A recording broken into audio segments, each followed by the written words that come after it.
Assalamualaikum warahmatullahi wabarakatuh.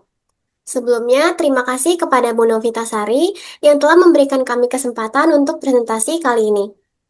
Kami dari kelompok 6 kelas AK4B akan memaparkan hasil analisis kami terhadap laporan keuangan dari perusahaan Gudang Garam TBK. Presentasi ini kami buat sebagai bagian dari tugas mata kuliah analisis laporan keuangan. Sebelum kita masuk ke pembahasan utama, perkenalkan terlebih dahulu anggota kelompok kami. Saya Ania Andini bersama dengan Nindya Rizky Kinanti, Nurmalia Zahra, dan Razanatul Khalifah. Yuk, langsung aja kita mulai pembahasannya dari latar belakang dan tujuan analisis ini.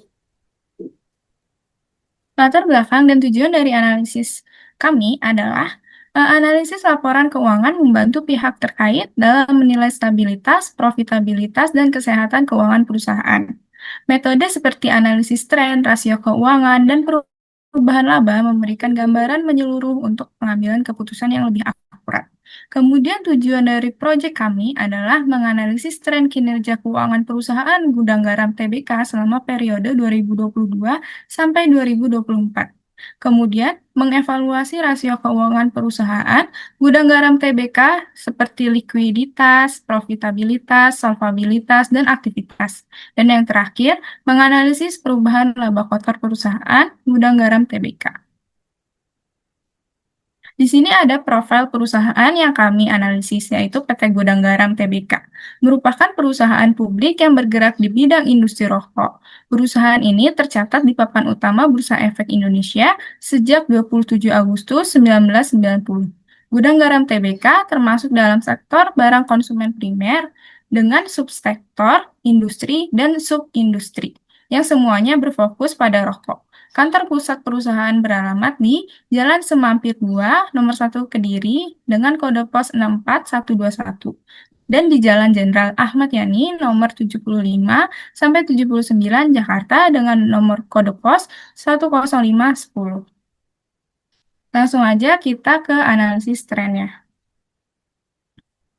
Di sini kami menganalisis tren laporan posisi keuangan. Dengan interpretasi yang kami peroleh, berdasarkan laporan posisi keuangan yang telah dianalisis, terjadi pertumbuhan aset pada 2023 sebanyak 4,4%. Namun, pada tahun 2024 terjadi penurunan sebanyak 4,1%.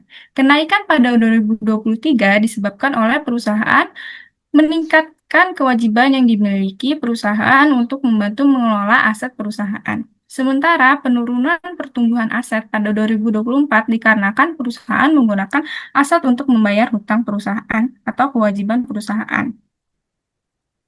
Kemudian di sini kami juga menganalisis laporan laba rugi dengan analisis tren. Dengan interpretasi, berdasarkan laporan laba rugi yang telah dianalisis, laba bersih pada 2023 mengalami peningkatan sebesar 91,5%. Namun pada tahun 2024, laba bersih justru turun sebanyak 64,7%. Kenaikan pada 2023 disebabkan karena meningkatnya margin laba kotor pada tahun 2023 yang dapat diasumsikan terdapat keuntungan per produk. Selain itu, beban operasional pada tahun 2023 turun sebanyak 0,2%. Hal ini, perusahaan lebih efisien dalam operasional perusahaan. Penyebab kenaikan laba bersih 2023 juga karena laba operasi pada 2023 meningkat sebanyak 89,7%, yang artinya perusahaan sangat efisien dalam mengendalikan operasional perusahaan dari tahun sebelumnya. Dan juga beban non-operasional tahun 2023 rendah. Sementara penurunan laba bersih pada 2024 diakibatkan oleh beban operasional yang meningkat dari tahun dasar sebanyak 4,6%, menunjukkan perusahaan kurang efisien dalam operasional perusahaan. Selain itu, rendahnya laba operasi pada 2024 sebanyak 32,3% juga menandakan tidak efisiennya perusahaan dalam operasionalnya. Kemudian kita beralih ke analisis rasio keuangan. Oke, di analisis rasio keuangan ini ada rasio likuiditas. yang membahas tentang kemampuan perusahaan dalam memenuhi kewajiban jangka pendeknya. Rasio likuiditas yang utama yang kita analisis ini terdiri dari current ratio dan quick ratio.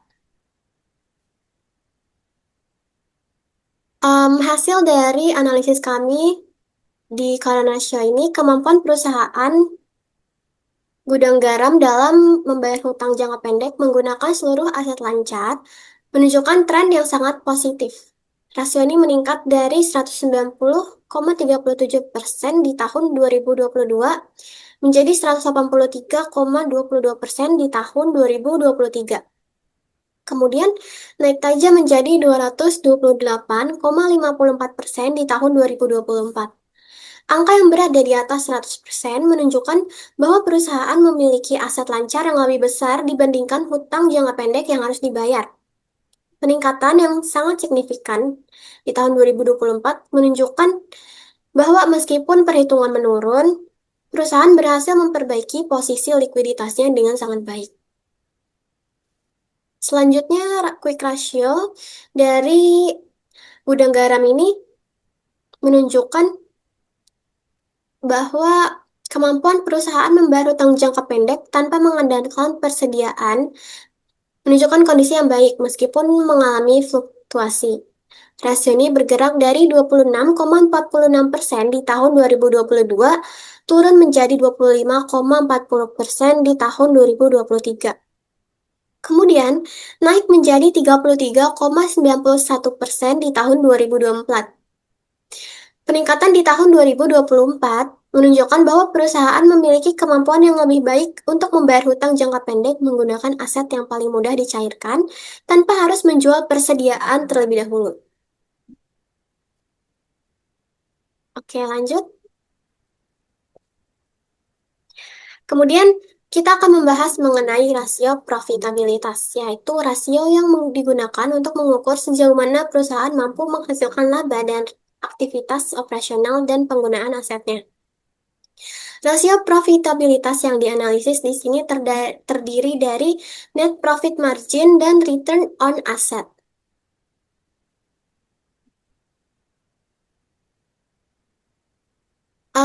Net profit margin dari gudang garam menunjukkan keuntungan bersih perusahaan perubahan dari 2,23% di tahun 2022 naik menjadi 4,48% di tahun 2023.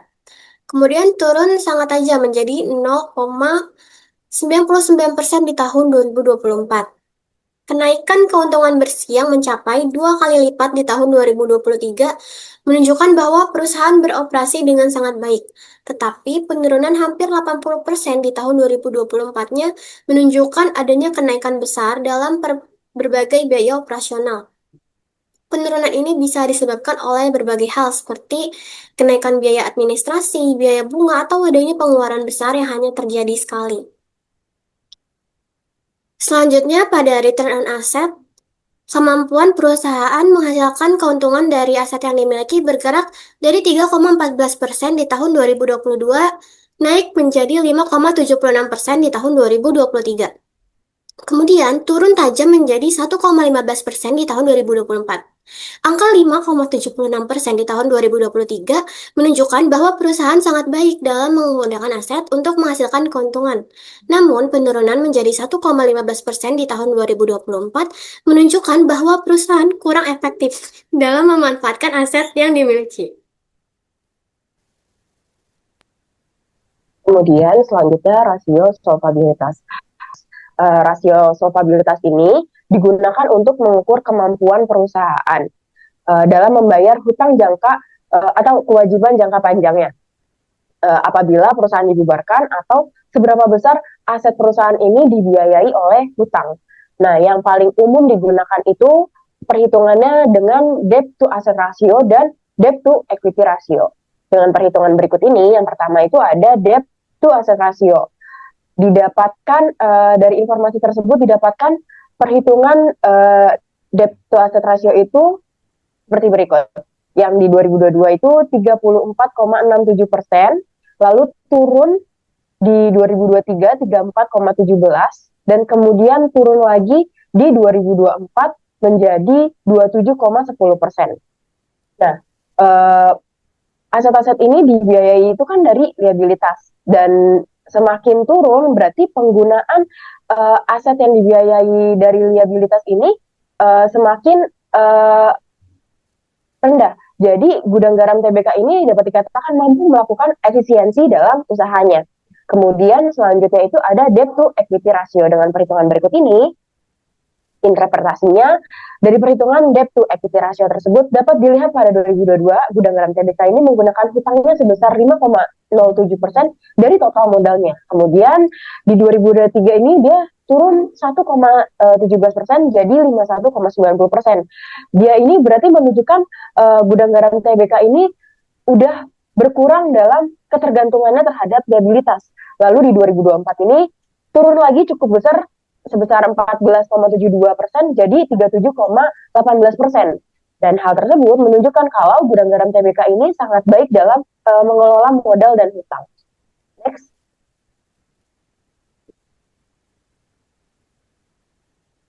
Kemudian selanjutnya ada rasio aktivitas.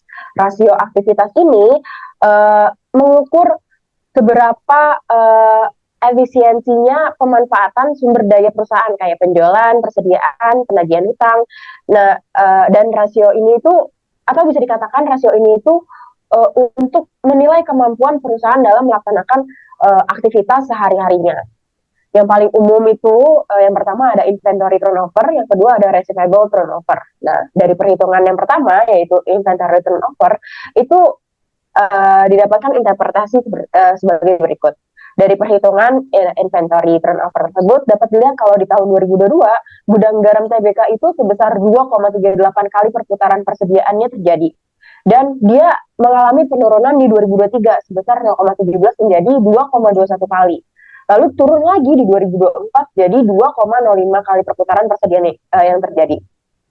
Penurunannya emang nggak terlalu signifikan dari perhitungan iniannya masih dari perhitungan inventory turnover itu masih di atas 1. Jadi masih bisa dikatakan kalau perputaran persediaan ini masih stabil dan menandakan kalau gudang garam TBK ini masih mengelola stoknya dengan baik.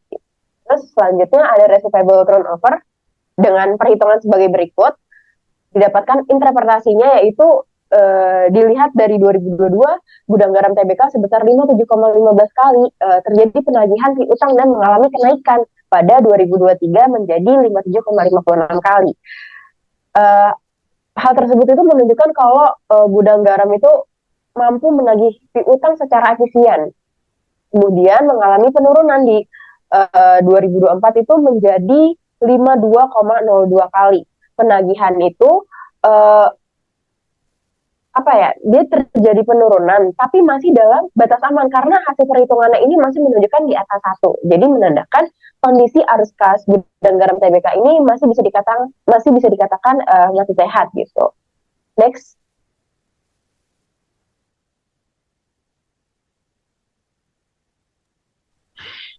Oke. Nah, kemudian ada analisis perubahan laba kotor.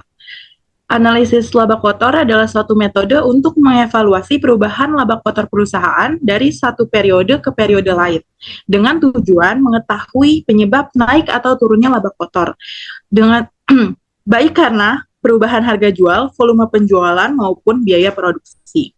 Nah, data yang dibutuhkan itu pendapatan atau penjualan bersih dari 2 periode, misal tahun ini dan tahun lalu, kemudian harga pokok penjualan dari 2 periode, kemudian volume penjualan atau jumlah unit yang terjual jika memungkinkan, dan harga jual per unit dan biaya per unit jika tersedia.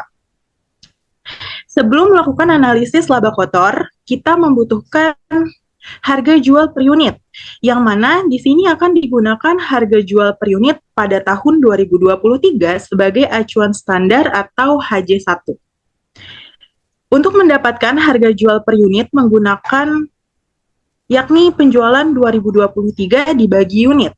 Tapi karena unitnya belum diketahui, kita ambil pendekatan terbaik dengan menganggap unit tahun 2023 sebanyak 1.000 misalnya. Jadi didapatkan HJ1 sebesar 118.953.000 HJ2 sebesar 829.000. Begitu juga HPP-nya, HPP 1 didapatkan sebesar 104.357.000 dan HPP 2 didapatkan 89.276.000. Barulah dapat dilakukan perhitungan analisis laba kotornya sebagai berikut. Pertama, pada komponen sales price variance dengan rumus dan perhitungan tertera, didapatkan hasil dengan nilai RP0 yang dapat diinterpretasikan sebagai tidak ada perubahan harga jual per unit sehingga tidak berdampak terhadap laba kotor. Nah, kedua, pada komponen sales volume variance dengan rumus dan perhitungan tertera, didapatkan hasil dengan nilai minus 20, 327, 463.000 yang dapat diinterpretasikan sebagai penurunan volume penjualan sebesar 171 unit menyebabkan penurunan laba kotor. Hal ini menunjukkan performa penjualan menurun secara kuantitas. Ketiga, pada komponen cost price variance dengan rumus dan perhitungan tertera didapatkan hasil dengan nilai plus 2.741.358.000 yang dapat diinterpretasikan sebagai biaya per unit meningkat sehingga laba kotor berkurang. Ini menunjukkan efisiensi biaya menurun. Keempat, pada komponen cost volume variance dengan rumus dan perhitungan tertera didapatkan hasil dengan nilai minus 17.855.047.000 yang dapat diinterpretasikan sebagai karena volume produksi atau penjualan menurun, total HPP ikut turun. Ini justru berdampak positif terhadap laba kotor karena biaya total lebih kecil. Nah, yang terakhir adalah total dampak terhadap laba kotor. Secara keseluruhan, dengan perhitungan tertera, didapatkan minus 35.44.152.000. Secara keseluruhan, laba kotor mengalami penurunan tajam, terutama disebabkan oleh menurunnya volume penjualan. Sekian presentasi dari kelompok 6 terkait analisa laporan keuangan Gudang Garam TBK. Kurang dan lebihnya mohon dimaafkan. Wassalamualaikum warahmatullahi wabarakatuh.